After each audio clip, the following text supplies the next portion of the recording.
What up, guys? Any Tier Guild Forever going to be doing a brief little review for Inuyasha episodes 112, 113, and 114. These were very, of course, I mean, Inuyasha is always fun to watch. It's always nice to see these episodes here and there, no matter what. And yeah. In the end, we finally discovered what was the source of the barrier in Mount Hakujin, or Hijiri, or the place that they were at in the first episode. And now we know how in Mount Hakure there's a barrier. It's because Saint Hakujin, that old bastard, is the reason why the barrier is up, and the reason why Naraku has time to freaking recover, improve himself in order to counter everyone that's trying to target him.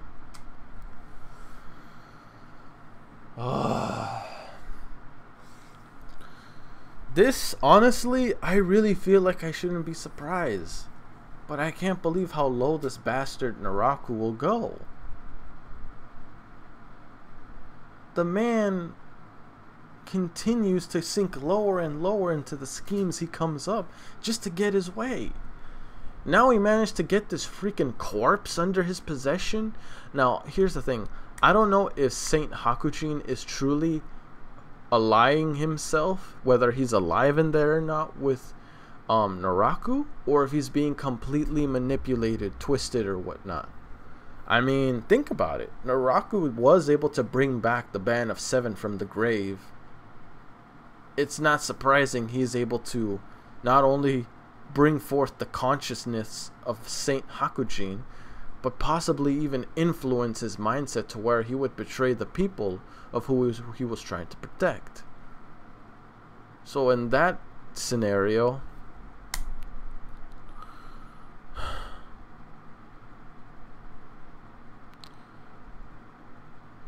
there's absolutely no way to get through the barrier.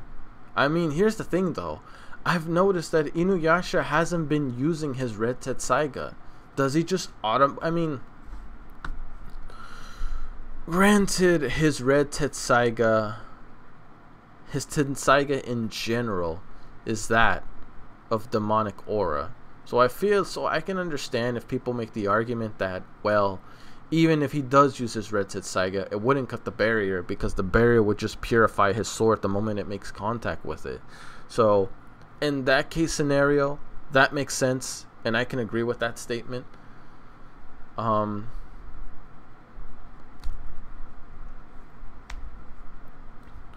But that's the only thing I can think of. What else is there? What other way is there to break through this barrier? You can't say go after Saint Hakujin when I'm pretty sure he's inside the barrier. You really can't do anything except possibly wait for Naraku to be completely resurrected. I mean, you can give the argument that he can also just wait in order to capture one of the Band of Seven and try to scheme up a way how to get in there that way, but realistically, Inuyasha is a half-demon. He can't go in.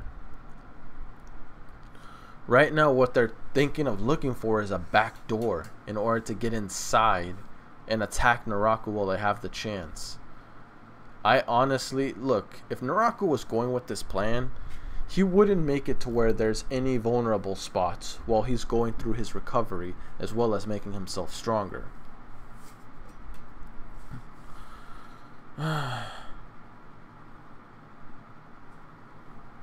Honestly,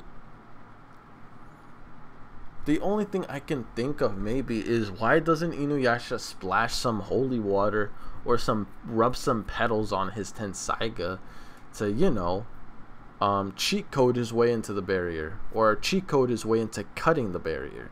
Either that, or maybe Kagome. The only thing I most can think of, can't Kagome, like Kagome, Miroku, a bunch of other mucks or whatever, work together in order to break the barrier? I mean, it's proven that that little kid and Miroku were able to destroy the barrier where Inuyasha and Bankotsu were fighting. They were able to do it together. So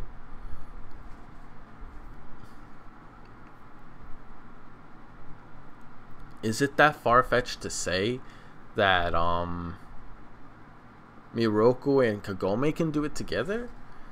I mean, Kagome is a priestess, Miroku's a monk. When it comes to purifying, they're the best suited. So that's what I'm thinking. Get rid of the barrier. The only thing I can think of this barrier going down is excuse me. Break the barrier using Miroku and Kagome. B, wait for Naraku to be resurrected, but by the time that happens, here's the thing. As I stated, Naraku will not open the barrier until he is 100% certain he can wreck Inuyasha, Shishomaru, Koga, and Kikyo. He's not going to do it until he accomplishes that. If he is unsure of himself in any way, he will not put down the barrier. Because again, Naraku is a little piece of... He's a coward, okay? He will not fight unless he is absolutely certain he has a victory in his hands. Which he'd still... It makes me wonder how Naraku is going to defeat how powerful is he going to be when this barrier is gone? Because once it's gone, what is Inuyasha going to do then? Because as of right now, that's my main concern. We don't have any way of destroying the barrier, except like I mentioned. And this saint is working with Naraku. Now, whether it's intentionally or unintentionally, I don't know. But I'm going with Saint Hakujin is in fact working with Naraku of his own accord, unless specified.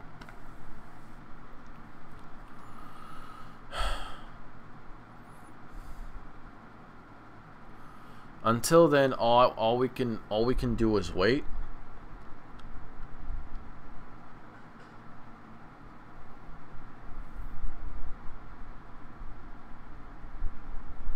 What was that noise? I heard noise.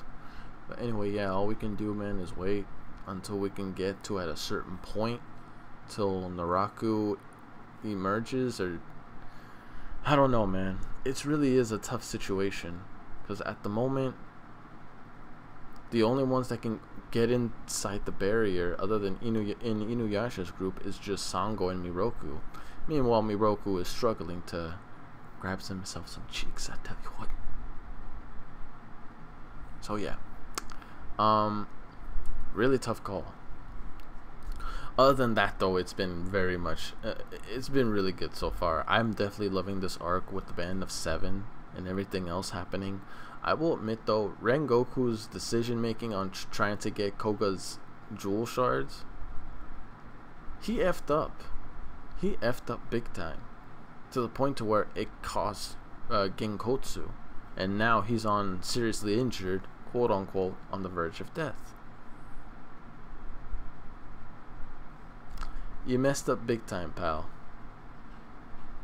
But till then, we have to wait and see until further episodes. Crap, I keep forgetting to do this. I really should plug this in my videos, in the beginning of the videos.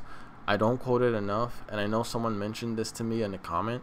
I'll be doing it more often from now on, but yeah, excuse me for forgetting. But don't forget to like, comment, sub if you haven't already. Really motivates me to put more content out there for you guys as my guildmates. I know I haven't set that quote in a long time, but I appreciate it if you guys did all that. Don't forget to watch the video all the way through. It really helps my watch time go up. That way we can finally be monetized on this channel. And right now, pretty much the goal is road to getting monetized. That is the goal right now for this channel. Road to being monetized. If I can reach that goal, that is more than enough for me. But I'll make it a habit to doing it in the beginning of the video, That way people remember and don't forget. Because it may not be that they don't want to like or anything because they choose not to. They could be just not doing it because they forget. So I'm going to be a constant reminder to let people know that. Anyway, guys, that's it for me. Peace. I'm out.